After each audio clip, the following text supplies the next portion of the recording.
আমি সদৌ অসম ট্ৰাইবেল সংঘ আৰু সদৌ অসম ট্ৰাইবেল ইউথ লীগে বৰ্তমানৰ যি সোণাপুৰ কচুতলিত যি আমাৰ ট্ৰাইবেল বেল্টৰ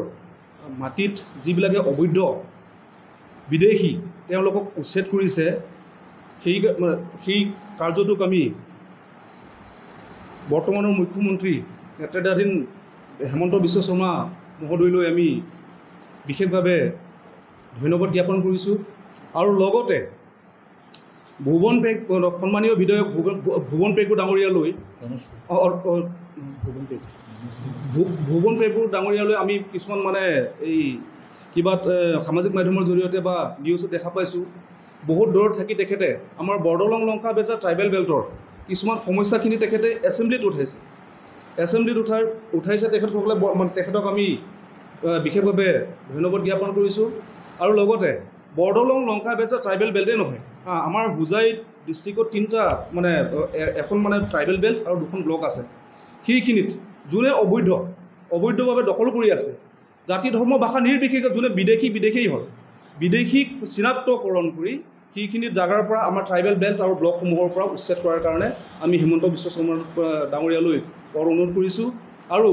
তেখেতৰ আমি দৃঢ় বিশ্বাস, তেখেতৰ যি বিজেপি চৰকাৰ নেতৃত্বাধীন বৰ্তমান যি ট্ৰাইবেল বা জনজাতিৰ কাৰণে তেখেতে কাম কৰিছে, তেখেতক আমি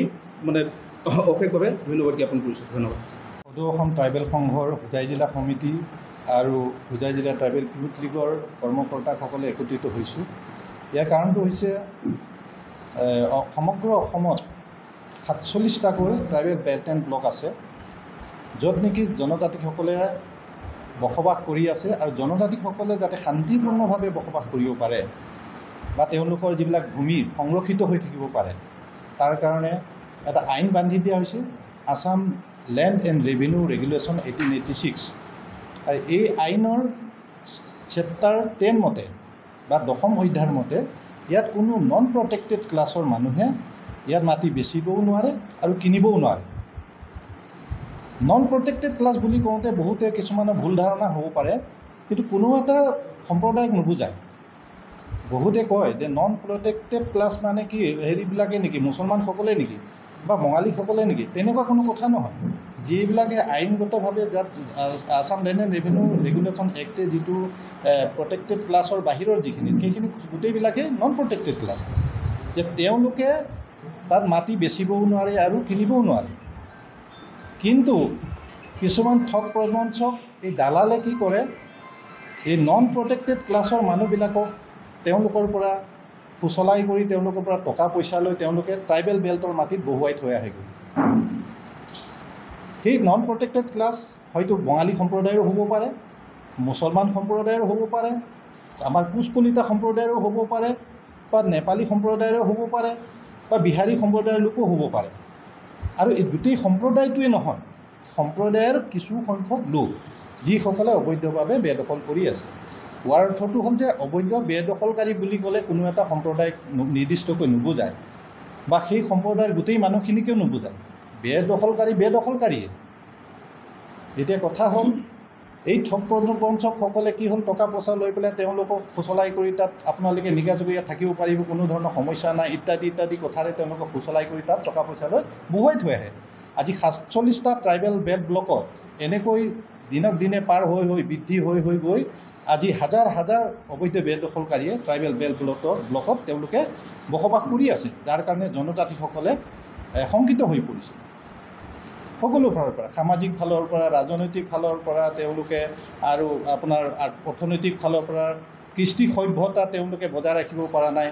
আৰু ভৱিষ্যতে কি হ'ব, তেনেকুৱা বহুত এটা বেয়া পৰিস্থিতিলৈ আহিব পাৰে বুলি তেওঁলোকে শংকিত হৈ পৰিছে। আমি সদৌ অসম ট্ৰাইবেল দি আহিছিলোঁ, বহুবাৰ অনুৰোধ কৰি আহিছিলোঁ,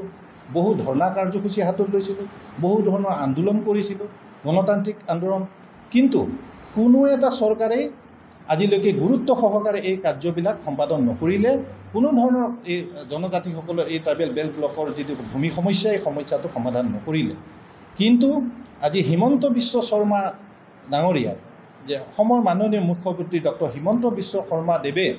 আৰু তেওঁৰ নেতৃত্বাধীন যি চৰকাৰ এই নেতৃত্বাধীন চৰকাৰখনে কিন্তু ইয়াক গুৰুত্ব সহকাৰে লৈ তেওঁ আৰম্ভ কৰা এই কাৰ্য উচ্ছেদ কৰা আৰম্ভ কৰি দিছে গতিকে তাক আমি হিমন্ত বিশ্ব শৰ্মা ডাঙৰীয়াক আমি ডক্টৰ হিমন্ত বিশ্ব শৰ্মা ডাঙৰীয়াক আমি আন্তৰিকতাৰে অভিনন্দন জ্ঞাপন কৰিছোঁ আৰু যিসকলে তেওঁ অবৈধ বেদখলকাৰীসকলক যিলোকে প্ৰৰোচনামূলক যিবিলাক মন্তব্য দি আছে বা তেওঁলোকক আমি সকীয়াই দিব বিচাৰিছোঁ তেওঁলোকে অসমত এনেকুৱা সাম্প্ৰদায়িক মনোভাৱেৰে কোনো ধৰণৰ নীতি অৱলম্বন কৰিব নালাগে যাৰ কাৰণে পৰিস্থিতি বেয়া হ'বলৈ এটা আমি শংকা কৰোঁ যে বেয়া পৰিস্থিতিলৈ যাব নালাগে